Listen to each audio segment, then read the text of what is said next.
Hello students, welcome back to my YouTube channel. ನಾನು ನಿಮಗೆ ಇವತ್ತಿನ ವಿಡಿಯೋದಲ್ಲಿ ಪ್ರೀ ಕಂಪ್ಲೀಷನ್ ಪೀರಿಯಡ್ ಇಂಟ್ರೆಸ್ಟನ್ನು ಹೇಗೆ ಕ್ಯಾಲ್ಕುಲೇಟ್ ಮಾಡಬೇಕು ಅನ್ನೋದನ್ನು ಇವತ್ತಿನ ವಿಡಿಯೋದಲ್ಲಿ ಹೇಳ್ಕೊಡ್ತಾ ಇದ್ದೀನಿ. ಸೊ ಇನ್ಕಮ್ ಫ್ರಮ್ ಹೌಸ್ ಪ್ರಾಪರ್ಟಿಯಲ್ಲಿ pre completion period interest very important. ಎಲ್ಲ ಎಕ್ಸಾಮ್ನಲ್ಲೂ ಪ್ರೀವಿಯಸ್ ಕ್ವಶನ್ ಪೇಪರಲ್ಲಿ ಕೇಳಿದ್ದಾರೆ. ಸೊ ಈ ಸತಿನೂ ಕೂಡ ಕೇಳೋವಂಥ ಚಾನ್ಸಸ್ ಜಾಸ್ತಿ ಇರುತ್ತೆ. So pre completion period interest calculation ಮಾಡೋದು ಹೇಗೆ ಅಂತ ಇವತ್ತಿನ ವಿಡಿಯೋದಲ್ಲಿ ನೋಡೋಣ. ಸೊ ಹೌಸ್ ಪ್ರಾಪರ್ಟಿ ಅಂತಂದರೆ, ಇನ್ಕಮ್ ಫ್ರಮ್ ಹೌಸ್ ಪ್ರಾಪರ್ಟಿ ಅಂತಂದರೆ ನಿಮ್ಮ ಮನೆಯನ್ನು ನೀವು ಬಾಡಿಗೆ ಕೊಟ್ಟಾಗ ಏನಾದರೂ ಇನ್ಕಮ್ ಆದರೆ ಅದಕ್ಕೆ ಇನ್ಕಮ್ ಫ್ರಮ್ ಹೌಸ್ ಪ್ರಾಪರ್ಟಿ ಅಂತ ಅಂತೀವಿ. ಸೊ ಪ್ರಾಬ್ಲಮ್ ಮಾಡಬೇಕಾದ್ರೆ ನಾನು ಆಲ್ರೆಡಿ ಪ್ರೀವಿಯಸ್ ವಿಡಿಯೋದಲ್ಲಿ ಹೇಳಿದ್ದೀನಿ, LOP SOP ಇದನ್ನೆಲ್ಲ ಹೇಗೆ ಐಡೆಂಟಿಫೈ ಮಾಡಬೇಕು, ದೆನ್ ಮುನ್ಸಿಪಾಲ್ ಟ್ಯಾಕ್ಸನ್ನು ಹೇಗೆ ಟ್ರೀಟ್ ಮಾಡಬೇಕು ಎಲ್ಲದನ್ನು ಪ್ರೀವಿಯಸ್ ವಿಡಿಯೋದಲ್ಲಿ ಹೇಳಿದ್ದೀನಿ. ಸೊ ಯಾರು ಪ್ರೀವಿಯಸ್ ವೀಡಿಯೋಸ್ ನೋಡಲಿಲ್ವೋ ಪ್ರೀವಿಯಸ್ ವೀಡಿಯೋಸ್ ನೋಡಿಕೊಂಡು ನಂತರದಲ್ಲಿ ಈ ಪ್ರಾಬ್ಲಮಿಗೆ ಬನ್ನಿ. ನಿಮ್ಮ ಮನೆಯನ್ನು ನೀವು ಬಾಡಿಗೆ ಕೊಟ್ಟಾಗ ಮಾತ್ರ ಇನ್ಕಮ್ ಆಗೋದು. ನಿಮ್ಮ ಮನೆಯನ್ನು ಬಾಡಿಗೆ ಕೊಡಲಿಲ್ಲ ಅಂತಂದರೆ ಯಾವುದೇ ಥರ ಇನ್ಕಮ್ ಆಗಲ್ಲ. ಸೊ ನಿಮ್ಮ ಮನೆಯನ್ನು ನೀವೇನಾದರೂ ಬಾಡಿಗೆ ಕೊಟ್ಟರೆ ಆವಾಗ ಅದನ್ನು ಲೆಟ್ ಔಟ್ ಪ್ರಾಪರ್ಟಿ ಅಂತ ಕರಿತೀವಿ. ನಿಮ್ಮ ಮನೇಲಿ ನೀವೇ ಇದ್ದರೆ, ಬಾಡಿಗೆ ಕೊಡದೇ ಇದ್ದರೆ ಅದಕ್ಕೆ ಸೆಲ್ಫ್ ಆಕ್ಯುಪೈಡ್ ಪ್ರಾಪರ್ಟಿ ಅಂತ ಅಂತೀವಿ. ಸೊ ಬಾಡಿಗೆ ಕೊಟ್ಟರೆ ಮಾತ್ರ ಇನ್ಕಮ್ ಆಗೋದು, ಬಾಡಿಗೆ ಕೊಟ್ಟಿಲ್ಲ ಅಂತಂದರೆ ಇನ್ಕಮ್ ಆಗಲ್ಲ. ಸೊ LOP ಆದರೆ ಅಂದರೆ ನಿಮ್ಮ ಮನೇಲಿ ನೀವು ಬಾಡಿಗೆ ಕೊಟ್ಟರೆ ಮಾತ್ರ ನೀವು ಕ್ಯಾಲ್ಕುಲೇಷನ್ ಮಾಡಬೇಕು, ನೀವೇ ಇದ್ದರೆ ಕ್ಯಾಲ್ಕುಲೇಷನ್ ಮಾಡೋದು ಬೇಡ. ಈಗ ಕ್ವಶನಲ್ಲಿ ಕೊಟ್ಟಿರೋಂಥ ಹೌಸ್ ಪ್ರಾಪರ್ಟಿ ಲೆಟ್ ಔಟ್ ಪ್ರಾಪರ್ಟಿನ, ಸೆಲ್ಫ್ ಆಕ್ಯುಪೈಡ್ ಪ್ರಾಪರ್ಟಿನ ಅಂತ ಫಸ್ಟ್ ಐಡೆಂಟಿಫೈ ಮಾಡಿಕೊಂಡು ಆ ನಂತರದಲ್ಲಿ ಪ್ರಾಬ್ಲಮ್ ಮಾಡಬೇಕು. ನೋಡಿ, ಇಲ್ಲೊಂದು ಕ್ವಶನ್ ಪೇಪರ್ ಪ್ರಾಬ್ಲಮ್ ಇದೆ. Kumari Nidhi owns 2 houses at Shivamogga. Kumari Nidhi ಅನ್ನೋರಿಗೆ ಶಿವಮೊಗ್ಗದಲ್ಲಿ 2 ಮನೆ ಇದೆ. Compute her income from house property. So ಈ ಕೆಳಗಿನ ಇನ್ಫಾರ್ಮೇಷನನ್ನು ನೋಡಿಕೊಂಡು ಅವರ ಇನ್ಕಮ್ ಫ್ರಮ್ ಹೌಸ್ ಪ್ರಾಪರ್ಟಿನ ನೀವು ಫೈಂಡ್ ಔಟ್ ಮಾಡಬೇಕಂತೆ. ಸೊ ಫಸ್ಟ್ 2 ಹೌಸಲ್ಲಿ ಯಾವುದು SOP ಯಾವುದು LOP ಅಂತ ಫಸ್ಟ್ ಐಡೆಂಟಿಫೈ ಮಾಡಬೇಕು. ಅದನ್ನು ಐಡೆಂಟಿಫೈ ಮಾಡೋದು ಹೇಗೆ ಅಂತಂದರೆ ಆ್ಯಕ್ಚುಯಲ್ ರೆಂಟನ್ನು ನೋಡಬೇಕು. ಬಾಡಿಗೆ ಬರ್ತಾ ಇದ್ದರೆ ಲೆಟ್ ಔಟ್ ಪ್ರಾಪರ್ಟಿ, ಬಾಡಿಗೆ ಕೊಟ್ಟಿದ್ದಾರೆ. ಬಾಡಿಗೆ ಬರ್ತಾ ಇಲ್ಲ ಅಂತಂದರೆ ಅವರೇ ಇದ್ದಾರೆ, ಅವರೇ ವಾಸ ಮಾಡ್ತಿದ್ದಾರೆ ಅಂತ ಅರ್ಥ. ಸೊ ಫಸ್ಟ್ ಹೌಸಿಗೂ 5000 ಪರ್ ಮಂತ್ ರೆಂಟ್ ಬರ್ತಾ ಇದೆ, ಸೆಕೆಂಡ್ ಹೌಸಿಗೂ ರೆಂಟ್ ಬರ್ತಾ ಇದೆ. ಸೊ ಎರಡೂ ಕೂಡ ಲೆಟ್ ಔಟ್ ಪ್ರಾಪರ್ಟಿ. ಹಾಗಾಗಿ ನಾವು 2 ಹೌಸಿಗೂ ಕ್ಯಾಲ್ಕುಲೇಟ್ ಮಾಡಬೇಕು. ಒಂದು ವೇಳೆ ಯಾವುದಾದ್ರೂ ಸೆಲ್ಫ್ ಆಕ್ಯುಪೈಡ್ ಪ್ರಾಪರ್ಟಿ ಆದರೆ ಅಮೌಂಟ್ ಕಾಲಮ್ ನಿಲ್ಲಬಾರ್ದಾಯಿತು. ಸೊ ಈಗ 2 ಲೆಟ್ ಔಟ್ ಪ್ರಾಪರ್ಟಿ ಆಗಿರೋದ್ರಿಂದ 2 ಹೌಸಿಗೆ ಕ್ಯಾಲ್ಕುಲೇಷನ್ ಮಾಡಬೇಕು. As usual first municipal value ಬರ್ಕೊಳ್ಬೇಕು. ಮುನ್ಸಿಪಾಲ್ ವ್ಯಾಲ್ಯೂ ಕ್ವಶನಲ್ಲಿ ಕೊಟ್ಟಿದ್ದಾರೆ. 50,000 ಫಾರ್ ಹೌಸ್ 1, 1,30,000 ಫಾರ್ ಹೌಸ್ 2. ನಾನಿಲ್ಲಿ 50,000, 1,30,000 ಬರ್ಕೊಂಡಿದ್ದೀನಿ. ಫೇ ರೆಂಟಲ್ ವ್ಯಾಲ್ಯೂ ಕ್ವಶನಲ್ಲಿ ಫೇ ರೆಂಟಲ್ ವ್ಯಾಲ್ಯೂ ಕೊಟ್ಟಿದ್ದಾರೆ. 46,000 for house 1, 1,20,000 for house 2. Compare ಮಾಡಿ ಹೈಯೆಸ್ಟ್ ಇರೋದನ್ನು ಬರೀಬೇಕು. WEH stands for whichever is highest. 50,000, 46,000. ಜಾಸ್ತಿ ಇರೋದು ಯಾವುದು? 50,000. 130, 120. ಜಾಸ್ತಿ ಇರೋದು ಯಾವುದು? 130. ಅದು ಫಸ್ಟ್ ಸ್ಟೆಪ್ಪಿನ ಆನ್ಸರ್ ಆಗುತ್ತೆ. ಫಸ್ಟ್ ಸ್ಟೆಪ್ಪಿನ ಆನ್ಸರ್ಗೆ ನಾವು ನೋಸ್ನಲ್ ರೆಂಟ್ ಅಂತ ಕರಿತೀವಿ. ಸೆಕೆಂಡ್ ಸ್ಟೆಪ್ಪಲ್ಲಿ ನೋಸ್ನಲ್ ರೆಂಟನ್ನು ಸ್ಟ್ಯಾಂಡರ್ಡ್ ರೆಂಟ್ ಜೊತೆ ಕಂಪೇರ್ ಮಾಡಿ ಕಮ್ಮಿ ಇರೋದನ್ನು ಬರೀಬೇಕು. ನೋಸ್ನಲ್ ರೆಂಟ್ ಅಂದರೆ ಫಸ್ಟ್ ಸ್ಟೆಪ್ಪಿನ ಆನ್ಸರ್ ಬರ್ಕೊಂಡಿದ್ದೀವಿ. ಸ್ಟ್ಯಾಂಡರ್ಡ್ ರೆಂಟ್ ಕ್ವಶನಲ್ಲಿ ಕೊಟ್ಟಿದ್ದಾರೆ. 48,000 per annum for house 1, not applicable. Second ಹೌಸಿಗೆ ಯಾವುದೇ ಥರ ಅಮೌಂಟ್ ಕೊಡಲಿಲ್ಲ. ಅಮೌಂಟ್ ಕೊಡದೇ ಇದ್ದಾಗ ಕಂಪೇರ್ ಮಾಡಲಿಕ್ಕಿಲ್ಲ. ಫಸ್ಟ್ ಸ್ಟೆಪ್ಪಲ್ಲಿ ಏನು ಆನ್ಸರ್ ಬಂದಿರುತ್ತೋ ಅದನ್ನೇ ಸೆಕೆಂಡ್ ಸ್ಟೆಪ್ಪಿಗೆ ಆನ್ಸರ್ ಆಗಿ ಬರ್ಕೊಳ್ಬೇಕು. ದೆನ್ 50, 48 ಕಮ್ಮಿ ಇರೋವಂಥ ಅಮೌಂಟ್ ಯಾವುದು? 48,000. ಸೆಕೆಂಡ್ ಸ್ಟೆಪ್ಪಿನ ಆನ್ಸರನ್ನು ಥರ್ಡ್ ಸ್ಟೆಪ್ಪಿಗೆ ಬರ್ಕೊಳ್ಬೇಕು. ಅದು expected rental value. Expected rental ವ್ಯಾಲ್ಯೂವನ್ನು ಆ್ಯಕ್ಚುಯಲ್ ರೆಂಟ್ ಜೊತೆ ಕಂಪೇರ್ ಮಾಡಬೇಕು. ಆ್ಯಕ್ಚುಯಲ್ ರೆಂಟ್ ಅಂತಂದರೆ 1 ವರ್ಷದ ಬಾಡಿಗೆಯನ್ನು ಬರೀಬೇಕು. ಆ ವರ್ಷದ ಬಾಡಿಗೆಯಲ್ಲಿ ಏನಾದರೂ ಬಾಡಿಗೆ ಬರ್ದೇ ಇದ್ದರೆ ಅದನ್ನು ಕಳೆದು ಬರೀಬೇಕು. ಅದಕ್ಕೆ ಬರದೇ ಇರುವಂಥ ಬಾಡಿಗೆಗೆ ಅನ್ರಿಯಲೈಸ್ಡ್ ರೆಂಟ್ ಅಂತ ಕರಿತೀವಿ. ಫಾರ್ ಎಕ್ಸಾಂಪಲ್, ನಾನು 1,20,000 ರೂಪಾಯಿಗೆ ನಿಮ್ಮ ಮನೆಯಲ್ಲಿ ಬಾಡಿಗೆಗಿದ್ದು ಒಂದು 5,000 ರೂಪಾಯಿ ಬಾಡಿಗೆ ಕೊಡಲಿಕ್ಕೆ ನನ್ನ ಹತ್ರ ದುಡ್ಡಿಲ್ಲ, ನಾನು ಈ ವರ್ಷ ಕೊಡಲ್ಲ ಅಂತ ಅಂದರೆ ಅದು ಬರದೇ ಇರುವಂಥ ಬಾಡಿಗೆ. ಸೊ ಅನ್ರಿಯಲೈಸ್ಡ್ ರೆಂಟ್ ಅಂತ ಏನಾದರೂ ಕ್ವಶನಲ್ಲಿ ಕೊಟ್ಟಿದ್ದರೆ ಕಳೆದು ಬರೀಬೇಕು. ನೋಡಿ, ಆ್ಯನ್ಯುವಲ್ ರೆಂಟ್ ಅಂದರೆ ವರ್ಷದ ಬಾಡಿಗೆ. ಫಸ್ಟ್ ಹೌಸಿಗೆ ತಿಂಗಳಿಗೆ 5,000 ರೂಪಾಯಿ ಬಾಡಿಗೆ ಬರ್ತಾ ಇದೆ. ವರ್ಷಕ್ಕೆ ಎಷ್ಟಾಗುತ್ತೆ? 5,000 × 12. 5,000 × 12 ಅಂದರೆ 60,000 ಆಗುತ್ತೆ. ದೆನ್ ಸೆಕೆಂಡ್ ಹೌಸಿಗೆ 12,000 ರೂಪಾಯಿ ತಿಂಗಳಿಗೆ ಬಾಡಿಗೆ ಬರ್ತಾ ಇದೆ. 12 144, 1,44,000 ರೂಪಾಯಿ ಬಾಡಿಗೆ ಬರ್ತಾ ಇದೆ. ಸೊ ಇದರಲ್ಲಿ ಅನ್ರಿಯಲೈಸ್ಡ್ ರೆಂಟ್ ಕೊಟ್ಟಿದ್ದರೆ ಕಳೆದು ಬರೀಬೇಕು. ನೋಡಿ, ಕ್ವಶನಲ್ಲಿ ಅನ್ರಿಯಲೈಸ್ಡ್ ರೆಂಟ್ ರಿಕವರ್ಡ್ ಕೊಟ್ಟಿದ್ದಾರೆ. ಅನ್ರಿಯಲೈಸ್ಡ್ ರೆಂಟ್ ಬೇರೆ, ಅನ್ರಿಯಲೈಸ್ಡ್ ರೆಂಟ್ ರಿಕವರ್ಡ್ ಬೇರೆ. ಅನ್ರಿಯಲೈಸ್ ರೆಂಟ್ ಅಂದರೆ ಬಾಡಿಗೆ ಬರ್ದೇನೆ ಇದ್ದರೆ ಅದಕ್ಕೆ ಅನ್ರಿಯಲೈಸ್ ರೆಂಟ್ ಅಂತ ಕರಿತೀವಿ. ಅನ್ರಿಯಲೈಸ್ ರೆಂಟ್ ರಿಕವರ್ಡ್ ಅಂತಂದರೆ ಲಾಸ್ಟ್ ಇಯರ್ನಲ್ಲಿ ಕೊಡದೇ ಇರೋವಂಥ ಬಾಡಿಗೆ ಈ ವರ್ಷದಲ್ಲಿ ಏನಾದರೂ ಕೊಟ್ಟರೆ ಅದು ನಮಗೆ ಇನ್ಕಮ್ ಆಗುತ್ತೆ, ಅದನ್ನು ರಿಕವರ್ಡ್ ಅಂತ ಕರಿತೀವಿ. ಅದನ್ನು ಇಲ್ಲಿ ಟ್ರೀಟ್ ಮಾಡಲಿಕ್ಕಿಲ್ಲ, ಲಾಸ್ಟಿಗೆ ಆ್ಯಡ್ ಮಾಡಲಿಕ್ಕಿರುತ್ತೆ. ಸೊ ಈ ಪ್ರಾಬ್ಲಮ್ನಲ್ಲಿ ಅನ್ರಿಯಲೈಸ್ ರೆಂಟ್ ಕೊಡಲಿಲ್ಲ. 60,000 ರೆಂಟ್ ಹೇಗೆ ಬಂತು? 5,000 ಇಂಟು 12. ಏನಕ್ಕೆ ಇಂಟು 12 ಮಾಡಿದ್ದು? ಪರ್ ಮಂತ್ ಅಂತ ಕೊಟ್ಟಿದ್ರು, ಹಾಗಾಗಿ ಇಂಟು 12 ಮಾಡಿ ಬರ್ಕೊಂಡಿರುವಂಥದ್ದು. ದೆನ್ ಸೆಕೆಂಡ್ ಹೌಸಿಗೆ 12,000 ಪರ್ ಮಂತ್. ಸೊ 12,000 ಇಂಟು 12 ಮಾಡಿದಾಗ 1,44,000 ಬರುತ್ತೆ. ಹೈಯೆಸ್ಟ್ ಇರೋದನ್ನು ಬರೀಬೇಕು. 4860 ಹೈಯೆಸ್ಟ್ ಇರೋದು ಯಾವುದು? 60,000. ದೆನ್ 1,30,000, 1,44,000 ಹೈಯೆಸ್ಟ್ ಇರುವಂಥದ್ದು 1,44,000. ಸೊ ಬಂದಿರೋಂಥ ಆನ್ಸರಲ್ಲಿ ವೇಕೆನ್ಸಿ ಪೀರಿಯಡ್ ಇದ್ದರೆ ಕಳಿಬೇಕು.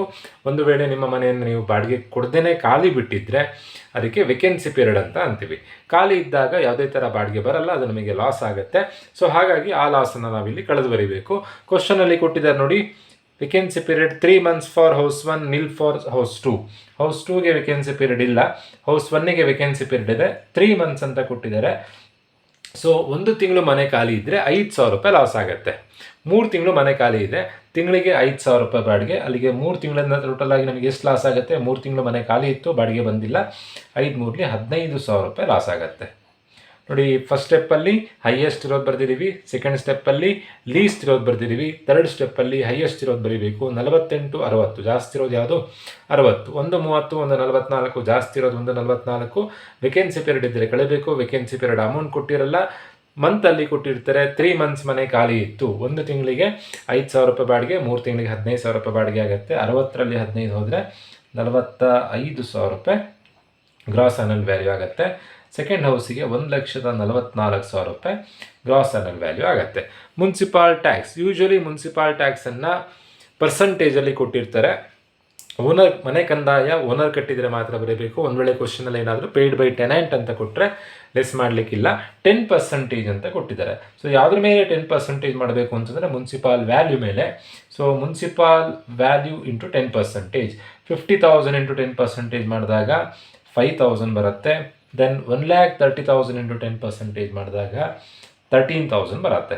ಸೊ 45ಯಲ್ಲಿ 5 ಲೆಸ್ ಮಾಡಿದಾಗ ಬರುವಂಥ ಆನ್ಸರ್ 40,000 ಫಾರ್ ಹೌಸ್ 1. 1,44,000ಅಲ್ಲಿ 1,44,000 ಮೈನಸ್ 13,000 ಆನ್ಸರ್ 1,44,000 ಮೈನಸ್ 13,000 ಆನ್ಸರ್ 1,31,000 ಬರುತ್ತೆ. ಬಂದಿರುವಂಥ answer net annual value. So first ಹೌಸಿಂದ 40,000 ರೂಪಾಯಿ ಇನ್ಕಮ್ ಆಗಿದೆ, ಸೆಕೆಂಡ್ ಹೌಸಿಂದ 1,31,000 ರೂಪಾಯಿ ಇನ್ಕಮ್ ಆಗಿದೆ. ಸೊ ನೆಕ್ಸ್ಟ್ ಬರುವಂಥದ್ದು ಡಿಡಕ್ಷನ್ ಅಂಡರ್ ಸೆಕ್ಷನ್ 24. ನೋಡಿ, ಕ್ವಶನಲ್ಲಿ ಒಂದಷ್ಟು ಎಕ್ಸ್ಪೆನ್ಸಸ್ ಕೊಟ್ಟಿದ್ದಾರೆ. ಮನೆ ರಿಪೇರಿ ಖರ್ಚಾಗ್ತಾ ಇದೆ, ಫೈರ್ ಇನ್ಶೂರೆನ್ಸ್ ಕಟ್ತಾ ಇದ್ದಾರೆ, ನೆಲ ಬಾಡಿಗೆ ಬರ್ತಾ ಇದೆ, ಆ್ಯನ್ಯುವಲ್ ಮೇಂಟೆನೆನ್ಸ್ ಚಾರ್ಜಸ್ ಅಂತ ಖರ್ಚಾಗ್ತಾ ಇದೆ, ರೆಂಟ್ ಕಲೆಕ್ಷನ್ ಚಾರ್ಜಸ್ ಇದೆ. ಯಾವುದೇ ಎಕ್ಸ್ಪೆನ್ಸಸ್ಸನ್ನು ಕನ್ಸಿಡರ್ ಮಾಡಬಾರ್ದು. ಅದರ ಬದಲಾಗಿ ನಾವು ಏನು ಮಾಡಬೇಕು ಅಂತಂದರೆ ಎಲ್ಲ ಪ್ರಾಬ್ಲಮ್ನಲ್ಲಿ 30% ಖರ್ಚಿಗೆ ಅಂತ ತೆಗೆದಿರಬೇಕು. ಅದನ್ನು ಸ್ಟ್ಯಾಂಡರ್ಡ್ ಡಿಡಕ್ಷನ್ ಅಂತ ಕರಿತೀವಿ. ಯಾವುದ್ರ ಮೇಲೆ 30% ಅಂತಂದರೆ ನೆಟ್ ಆ್ಯನ್ಯುವಲ್ ವ್ಯಾಲ್ಯೂ. ಫಸ್ಟ್ ಹೌಸಿನ ನೆಟ್ ಆ್ಯನ್ಯುವಲ್ ವ್ಯಾಲ್ಯೂ ಎಷ್ಟು? 40,000 ರೂಪಾಯಿ ಬಾಡಿಗೆ ಉಳಿದಿದೆ, 40,000 ರೂಪಾಯಿ ಬಾಡಿಗೆ ಬಂದಿದೆ. ಆ 40,000ದಲ್ಲಿ 30% ಖರ್ಚಿಗೆ ಅಂತ ತೆಗೆದಿರಬೇಕು. 40,000ಕ್ಕೆ 30% ಮಾಡಿದಾಗ 12,000 ಆಗುತ್ತೆ. ಅದೇ ಥರನೇ 1,31,000ಕ್ಕೆ 30% ಮಾಡಿದಾಗ 39,300 ರೂಪಾಯಿ ಆಗುತ್ತೆ. 39,300. ಯಾವುದ್ರ ಮೇಲೆ 30%? 40,000 ಇಂಟು 30%, 1,31,000 ಇಂಟು 30%. 1,31,000ಗೆ 30% ಮಾಡಿದಾಗ 39,300 ಬರುತ್ತೆ. ಈ 30% ಎಲ್ಲ ಪ್ರಾಬ್ಲಮಿಗೂ fixed, problem to problem changes ಆಗಲ್ಲ. ಪ್ರತಿ ವರ್ಷದ ಬಾಡಿಗೆಯಲ್ಲಿ 30% ಖರ್ಚಿಗೆ ಅಂತ ತೆಗೆದಿರಬೇಕು. ಅದಕ್ಕೆ ಸ್ಟ್ಯಾಂಡರ್ಡ್ ಡಿಡಕ್ಷನ್ ಅಂತ ಕರಿತೀವಿ. ದೆನ್ ಇಂಟ್ರೆಸ್ಟ್ ಆನ್ ಲೋನ್, ಕ್ವಶನಲ್ಲಿ ಕೊಟ್ಟಿದ್ದಾರೆ ನೋಡಿ, interest on loan for construction. House related loan ಮಾಡ್ತಾ ಇದ್ದರೆ ಮಾತ್ರ ಇಂಟ್ರೆಸ್ಟ್ ಆನ್ ಲೋನನ್ನು ಬರೀಬೇಕು. ವೆಹಿಕಲ್ ಪರ್ಚೇಸಿಗೆ, ಮ್ಯಾರೇಜ್ ಪರ್ಪಸ್ಸಿಗೆಲ್ಲ ಲೋನ್ ಮಾಡ್ತಾ ಇದ್ದರೆ ಬರೀಲಿಕ್ಕಿಲ್ಲ. ಇಲ್ಲಿ ಕನ್ಸ್ಟ್ರಕ್ಷನ್, ಮನೆ ಕಟ್ಟೋದಕ್ಕೋಸ್ಕರ ಲೋನ್ ಮಾಡ್ತಾ ಇದ್ದಾರೆ. 12,000 for house 1, 48,000 for house 2. Then very important, pre completion period interest. ಹಿಂದಿನ ಯಾವ ಪ್ರಾಬ್ಲಮ್ನಲ್ಲೂ pre completion period interest calculation ಮಾಡಿಸಿರಲಿಲ್ಲ. ಪ್ರೀ ಕಂಪ್ಲೀಷನ್ ಪೀರಿಯಡ್ ಯಾವಾಗ ಕ್ಯಾಲ್ಕುಲೇಷನ್ ಮಾಡಬೇಕು ಅಂತಂದರೆ PCPI ಯಾವಾಗ ಕ್ಯಾಲ್ಕುಲೇಷನ್ ಮಾಡಬೇಕು ಅಂತಂದರೆ ಕ್ವಶನ್ನಲ್ಲಿ ಲೋನ್ ಬಗ್ಗೆ ಇನ್ಫಾರ್ಮೇಷನ್ ಕೊಟ್ಟಿರಬೇಕು, ರೇಟ್ ಆಫ್ ಇಂಟ್ರೆಸ್ಟ್ ಕೊಟ್ಟಿರಬೇಕು, ಡೇಟ್ ಆಫ್ ಬಾರೋಯಿಂಗ್ ಕೊಟ್ಟಿರಬೇಕು. ಸಾಲ ತಗೊಂಡಿರೋ ಡೇಟ್, ಸಾಲದ ಮೊತ್ತ, ಬಡ್ಡಿಯ ದರ, ಈ ಮೂರನ್ನು ಕೊಟ್ಟಾಗ ಮಾತ್ರ pre completion period interest find out ಮಾಡಲಿಕ್ಕಾಗತ್ತೆ. ಹಿಂದಿನ ಯಾವ ಪ್ರಾಬ್ಲಮ್ನಲ್ಲೂ, ನಾನು ಪ್ರೀವಿಯಸ್ ವಿಡಿಯೋದಲ್ಲಿ ಮಾಡಿರುವಂಥ ಯಾವ ಪ್ರಾಬ್ಲಮ್ನಲ್ಲೂ ಲೋನ್ ಅಮೌಂಟ್ ಕೊಟ್ಟಿರಲಿಲ್ಲ. ಬಟ್ ಈ ಪ್ರಾಬ್ಲಮಲ್ಲಿ ನೋಡಿ ಅವನು 8 ಲಕ್ಷ ರೂಪಾಯಿ ಸಾಲ ಮಾಡಿದ್ದಾನೆ. ಸಾಲ ಮಾಡಿದ್ದು ಯಾವಾಗ? 1 ಜುಲೈ 2013 ಸಾಲ ಮಾಡಿದ್ದಾನೆ. ದೆನ್ ರೇಟ್ ಆಫ್ ಇಂಟ್ರೆಸ್ಟ್ ಎಷ್ಟು? 12%. ಸೊ ನಾವೀಗ ಇದು ಎಷ್ಟು ಇನ್ಫಾರ್ಮೇಷನ್ ಕೊಟ್ಟಾಗ ಮಾತ್ರ pre completion period interest calculation ಮಾಡಬೇಕು. ಕ್ಯಾಲ್ಕುಲೇಷನ್ ಮಾಡೋದು ಹೇಗೆ ಅಂತಂದರೆ, ಡೇಟ್ ಆಫ್ ಬಾರೋಯಿಂಗ್, ಸಾಲ ತಗೊಂಡಿರೋ ಡೇಟನ್ನು ಫಸ್ಟ್ ಬರ್ಕೊಳ್ಬೇಕು. ನೋಡಿ, ಅವನು ಸೆಕೆಂಡ್ ಹೌಸನ್ನು ಕಟ್ಟಲಿಕ್ಕೆ ಸ್ಟಾರ್ಟ್ ಮಾಡಿದ್ದು 1 ನವೆಂಬರ್ 2012. ಯಾವಾಗ ಮನೆ ಕಟ್ಟಲಿಕ್ಕೆ ಸ್ಟಾರ್ಟ್ ಮಾಡ್ದ ಅನ್ನೋದು ನಮಗೆ ಇಂಪಾರ್ಟೆಂಟ್ ಅಲ್ಲ. ಏನಕ್ಕೆಂದರೆ ಬಡ್ಡಿ ಕಟ್ಟೋದು ಮನೆ ಕಟ್ಟಕ್ಕೆ ಸ್ಟಾರ್ಟ್ ಮಾಡ್ದಲ್ಲಿಂದ ಅಲ್ಲ, ಯಾವಾಗ ಸಾಲ ತಗೊಂಡಿದ್ದಾರೆ ಅನ್ನೋದು ವೆರಿ ಇಂಪಾರ್ಟೆಂಟ್. ಸಾಲ ತಗೊಂಡಿದ್ದು ಯಾವಾಗ? 1 ಜುಲೈ ಅಂತಂದರೆ 7ನೇ ತಿಂಗಳು 2013 ಸಾಲ ತಗೊಂಡಿದ್ದು. ಸೊ ಈ ಡೇಟಿಂದ ಸಾಲ ತೀರಿಸಿರೋವಂಥ ಡೇಟನ್ನು ಬರೀಬೇಕು. ಡೇಟ್ ಆಫ್ ಬಾರೋಯಿಂಗಿಂದ ಡೇಟ್ ಆಫ್ ರೀಪೇಮೆಂಟ್ ಆಫ್ ಲೋನನ್ನು ಬರೀಬೇಕು. ಬಟ್ ಕ್ವಶನಲ್ಲಿ ಎಲ್ಲೂ ಕೂಡ ಲೋನನ್ನು ತೀರಿಸಿರೋದ್ರ ಬಗ್ಗೆ ಇನ್ಫಾರ್ಮೇಷನ್ ಕೊಡಲಿಲ್ಲ. ಇನ್ಫಾರ್ಮೇಷನ್ ಕೊಡದೇ ಇದ್ದಾಗ ಏನು ಮಾಡಬೇಕು ಅಂತಂದರೆ, ಅಟ್ಲೀಸ್ಟ್ ಯಾವ ವರ್ಷ ಕನ್ಸ್ಟ್ರಕ್ಷನ್ ಕಂಪ್ಲೀಟ್ ಆಗಿದೆ ನೋಡಬೇಕು. ಯಾವ ವರ್ಷ ಕನ್ಸ್ಟ್ರಕ್ಷನ್ ಕಂಪ್ಲೀಟ್ ಆಗಿದ್ದು? ನವೆಂಬರ್ 2015. ಸೊ ನವೆಂಬರ್ 2015 ಅನ್ನೋದು ಯಾವ ಫಿನಾನ್ಷಿಯಲ್ ಇಯರಿಗೆ ಸೇರುತ್ತೆ? ನವೆಂಬರ್ 2015 ಬರೋದು 15-16ಗೆ. ಸೊ ಅದ್ರ ಪ್ರೀವಿಯಸ್ ಇಯರ್ ಯಾವುದು? 14-15. ಪ್ರೀವಿಯಸ್ ಇಯರ್ ಯಾವಾಗ ಕಂಪ್ಲೀಟ್ ಆಗುತ್ತೋ ಆ ಡೇಟನ್ನು ನೀವು ಇಲ್ಲಿ ಬರ್ಕೊಳ್ಬೇಕು. ನೋಡಿ, ಕನ್ಸ್ಟ್ರಕ್ಷನ್ ಕಂಪ್ಲೀಟ್ ಆಗಿದ್ದು ಯಾವಾಗ? ನವೆಂಬರ್ 2015. ನವೆಂಬರ್ 2015 ಅನ್ನೋದು ಯಾವ ಫಿನಾನ್ಷಿಯಲ್ ಇಯರಿಗೆ ಸೇರುತ್ತೆ? 15-16ಗೆ ಸೇರುತ್ತೆ. ಅದ್ರ ಹಿಂದಿನ ವರ್ಷ ಯಾವುದು? 14-15. 14-15 ಮುಗಿಯೋದು ಯಾವಾಗ? ಕ್ಲೋಸಿಂಗ್ ಡೇಟ್ ಯಾವುದು? 31st March 2015. ಸೊ ಇದು ಕನ್ಫ್ಯೂಷನ್ ಆಗುತ್ತೆ ಅಂತಾದರೆ ನಿಮಗೆ. ನೋಡಿ, 14-15 ಮುಗಿಯೋದು 31st ಮಾರ್ಚ್ 2015. ಇದು ಕನ್ಫ್ಯೂಷನ್ ಆಗುತ್ತೆ ಅಂದರೆ ನೀವು ಇದನ್ನು ಕಲಿಯೋದು ಬೇಡ. ಇನ್ನೂ ಒಂದು ಈಸಿಯಾಗಿ ನೆನ್ಪಿಟ್ಕೊಳ್ಬೋದು. ಯಾವ ವರ್ಷ ಮನೆ ಕಟ್ಟಾಗಿರುತ್ತೋ ಆ ವರ್ಷದ ಮಾರ್ಚ್ ಬರ್ಕೊಳ್ಳಿ. ಮನೆ ಕಟ್ಟಾಗಿ 2015 31st ಮಾರ್ಚ್ 2015 ಅಂತ ಬರ್ಕೊಂಡ್ರೆ ಆಯಿತು. ಇದು ಈಸಿ ಮೆಥಡ್. ಬಟ್ ಯೂಶ್ವಲಿ ಇಲ್ಲಿ ಲೋನ್ ತೊಗೊಂಡಿರೋ ಡೇಟು, ಇಲ್ಲಿ ಲೋನ್ ಕ್ಲಿಯರ್ ಮಾಡಿರೋ ಡೇಟನ್ನು ಬರೀಬೇಕಿತ್ತು. ಬಟ್ ಲೋನ್ ಕ್ಲಿಯರ್ ಆಗಿರೋದ್ರ ಬಗ್ಗೆ ಎಲ್ಲೂ ಇನ್ಫಾರ್ಮೇಷನ್ ಕೊಡಲಿಲ್ಲ. ಸೊ ಇನ್ಫಾರ್ಮೇಷನ್ ಕೊಡದೇ ಇದ್ದಾಗ ಏನು ಮಾಡಬೇಕು? 2 ಸಿನಾರಿಯೋ ಇದೆ. ಕನ್ಸ್ಟ್ರಕ್ಷನ್ಗಿಂತ ಮುಂಚೆನೇ ಲೋನನ್ನು ರೀಪೇಮೆಂಟ್ ಮಾಡ್ತಾ ಇದ್ದರೆ ಲೋನ್ ರೀಪೇಮೆಂಟ್ ಮಾಡಿರೋ ಡೇಟ್ ಬರೀಬೇಕು. ಕನ್ಸ್ಟ್ರಕ್ಷನ್ ಆದಮೇಲೆ ಲೋನ್ ರೀಪೇಮೆಂಟ್ ಮಾಡ್ತಾ ಇದ್ದರೆ ಕಂಪ್ಲೀಷನ್ ಆಗಿರೋಂಥ ಡೇಟನ್ನು ಬರೀಬೇಕು. ಕಂಪ್ಲೀಷನ್ ಆಗಿರೋದು ಯಾವ ಇಯರಿಗೆ? ಅದ್ರ ಹಿಂದಿನ ಫಿನಾನ್ಷಿಯಲ್ ಇಯರ್ ಮುಗಿಯೋದು ಯಾವಾಗ? ಆ ಡೇಟನ್ನು ಬರೀಬೇಕು. ಸೊ ಇಲ್ಲೆಲ್ಲೂ ಕೂಡ ಲೋನ್ ಕ್ಲಿಯರ್ ಮಾಡಿರೋದ್ರ ಬಗ್ಗೆ ಇನ್ಫಾರ್ಮೇಷನ್ ಕೊಡಲಿಲ್ಲ. ಸೊ ನಾವೀಗ ಲೋನ್ ರೀಪೇಮೆಂಟ್ ಡೇಟ್ ಬರೀಲಿಕ್ಕಾಗಲ್ಲ. ಯಾವ ಡೇಟ್ ಬರೀಬೇಕು ಅಂತಂದರೆ, ಯಾವ ವರ್ಷದಲ್ಲಿ ಕನ್ಸ್ಟ್ರಕ್ಷನ್ ಕಂಪ್ಲೀಟ್ ಆಗಿದೆ ನೋಡಬೇಕು, ಆ ವರ್ಷ ಯಾವ ಫಿನಾನ್ಷಿಯಲ್ ಇಯರಿಗೆ ಸೇರುತ್ತೆ ನೋಡಬೇಕು, ಅದರ ಪ್ರೀವಿಯಸ್ ಇಯರ್ ಮುಗಿಯೋದು ಯಾವಾಗ ಆ ಡೇಟನ್ನು ಬರ್ಕೊಳ್ಬೇಕು. ನೆಕ್ಸ್ಟ್ ಹೇಗೆ ಅಂತಂದರೆ, ಲೋನ್ ಅಮೌಂಟ್ ಎಷ್ಟು? So loan amount 8 lakh. Rate of interest ಎಷ್ಟು? 12% ಅಂತ ಕೊಟ್ಟಿದ್ದಾರೆ. ದೆನ್ ನಾವೀಗ ಮಂತನ್ನು ಕ್ಯಾಲ್ಕುಲೇಷನ್ ಮಾಡಬೇಕು. 2013 ಅಂತಿದೆ. 2013, 2014, 2015. ಸೊ 2013 ಜುಲೈಯಿಂದ 2015 ತನಕ ಎಷ್ಟು ತಿಂಗಳು ಸಿಗುತ್ತೆ ಅಂತ ಲೆಕ್ಕ ಹಾಕಬೇಕು. ಈಗ ಫಸ್ಟ್ ನಾನಿಲ್ಲಿ ಫಿನಾನ್ಷಿಯಲ್ ಇಯರ್ ಬರ್ಕೊಂಡಿಲ್ಲ, ನಮಗೆ ಕ್ಯಾಲ್ಕುಲೇಷನ್ಗೆ ಈಸಿ ಆಗಲಿ ಅಂತೇಳಿ ಕ್ಯಾಲೆಂಡರ್ ಇಯರ್ ಬರ್ಕೊಂಡಿದ್ದೀನಿ. 2013 ಎಷ್ಟು ತಿಂಗಳು ಸಿಗುತ್ತೆ? 7, 8, 9, 10, 11, 12, 6 ತಿಂಗಳು ಸಿಗುತ್ತೆ. 2014 ಇಡೀ ವರ್ಷ ಸಿಗುತ್ತೆ, ವರ್ಷಕ್ಕೆ 12 ತಿಂಗಳು. 2015 1, 2, 3 ತಿಂಗಳು ಸಿಗುತ್ತೆ. ಸೊ ಟೋಟಲ್ ಆಗಿ ಸಿಗುವಂಥದ್ದು 12, 6, 18, 3, 21 ತಿಂಗಳು ಸಿಗುತ್ತೆ. ಸೊ 21 / 12. 21 ಎಲ್ಲಿಂದ ಬಂತು? 6 + 12 + 3, 21 ಮಂತ್ಸ್ ಬರುತ್ತೆ. So 21 / 12 as per income tax act ಎಲ್ಲ ಪ್ರೀ ಕಂಪ್ಲೀಷನ್ ಪೀರಿಯಡ್ ಇಂಟ್ರೆಸ್ಟನ್ನು 5 ಇನ್ಸ್ಟಾಲ್ಮೆಂಟ್ ಆಗಿ ಡಿವೈಡ್ ಮಾಡಿ ಬರೀಬೇಕು. ಈ 1/5 ಎಲ್ಲ ಪ್ರಾಬ್ಲಮಿಗೆ ಕನ್ಫರ್ಮ್ ಇದು, ಎಲ್ಲ ಪ್ರಾಬ್ಲಮಿಗೆ ಫಿಕ್ಸ್ ಇದು. ಈ ಪ್ರಾಬ್ಲಮ್ ಅಂತಲ್ಲ, ಪ್ರೀ ಕಂಪ್ಲೀಷನ್ ಪೀರಿಯಡ್ ಇಂಟ್ರೆಸ್ಟ್ ಯಾವಾಗ ಕ್ಯಾಲ್ಕುಲೇಷನ್ ಮಾಡ್ತೀರೋ ಆವಾಗ ನೀವು ಇಂಟು 1/5 ಮಾಡಬೇಕು. ಲೋನ್ ಅಮೌಂಟ್ ಎಷ್ಟು? 8 lakh. ರೇಟ್ ಆಫ್ ಇಂಟ್ರೆಸ್ಟ್ ಎಷ್ಟು? 12%. 21 ಹೇಗೆ ಬಂತು? ಇಲ್ಲಿ ಕ್ಯಾಲ್ಕುಲೇಟ್ ಮಾಡಿರುವಂಥ ಮಂತ್. 21 / 12 ಇಂಟು 1 / 5. ಇವಿಷ್ಟನ್ನು ಸಿಂಪ್ಲಿಫೈ ಮಾಡಿದಾಗ 8 lakh ಇಂಟು 12% ಇಂಟು 21 / 12 ಇಂಟು 1 / 5 ಮಾಡಿದಾಗ 33,600 ಬರುತ್ತೆ. ಈಗ ಲೋನನ್ನು ತೊಗೊಂಡಿರೋದು ಯಾವ ಹೌಸ್ ಪ್ರಾಪರ್ಟಿಗೆ ಅಂತಂದರೆ ಹೌಸ್ ಪ್ರಾಪರ್ಟಿ 2ಗೆ. ಸೊ ಫಸ್ಟ್ ಹೌಸಿಗೆ ಯಾವುದೇ ಥರ ಅಮೌಂಟ್ ಬರೀಲಿಕ್ಕಿಲ್ಲ. ಸೆಕೆಂಡ್ ಹೌಸಿಗೆ ಎಷ್ಟು ಅಮೌಂಟ್ ಬಂದಿದೆ? 33,600 ಬಂದಿದೆ. ಸೆಕೆಂಡ್ ಹೌಸಿಗೆ 33,600 ಬರೆದ್ರೆ ಆಯಿತು. ಸೊ ಒಂದು ವೇಳೆ ನಿಮಗೆ ಇದನ್ನು ಮಾಡಲಿಕ್ಕೆ ಗೊತ್ತಾಗಲಿಲ್ಲ ಅಂತಂದರೆ ಎಕ್ಸಾಮ್ನಲ್ಲಿ 2 to 3 ಮಾರ್ಕ್ಸ್ ಲೆಸ್ ಮಾಡ್ತಾರೆ. ಇದೊಂದನ್ನು ಗೊತ್ತಾದಷ್ಟು ಟ್ರೈ ಮಾಡಿ, ಉಳಿದಿದ್ದೆಲ್ಲದನ್ನು ನೀಟಾಗಿ ಬರೆದಿಡಿ. ಫಾರ್ಮೇಟ್ ಒಟ್ಟಿನಲ್ಲಿ ಕಂಪ್ಲೀಟ್ ಮಾಡಿ ಬರಬೇಕು. ಎಕ್ಸಾಮ್ನಲ್ಲಿ ಗೊತ್ತಾಗದೇ ಇರೋ ಪಕ್ಷದಲ್ಲಿ ನೀವು ಹಾಗೆ ಮಾಡಬೇಕು. ಸೊ ಅಲ್ಲಿಗೆ ಪ್ರೀ ಕಂಪ್ಲೀಷನ್ ಪೀರಿಯಡ್ ಇಂಟ್ರೆಸ್ಟ್ ತನಕ ಕ್ಯಾಲ್ಕುಲೇಷನ್ ಮಾಡಿ ಆಯಿತು. ಟೋಟಲ್ ಆಗಿ ಆಗಿರುವಂಥ ಇನ್ಕಮ್ 40,000 ಡಿಡಕ್ಷನ್ ಅಂದರೆ ಲೆಸ್ ಮಾಡಬೇಕು, -12,000 ಅಲ್ಲಿಗೆ 24,000 ಲೆಸ್ ಮಾಡಿದಾಗ 16,000 ಫಾರ್ ಹೌಸ್ 1, ದೆನ್ 1,31,000 -39,300 -48,000 -33,600, ಆನ್ಸರ್ 10,100.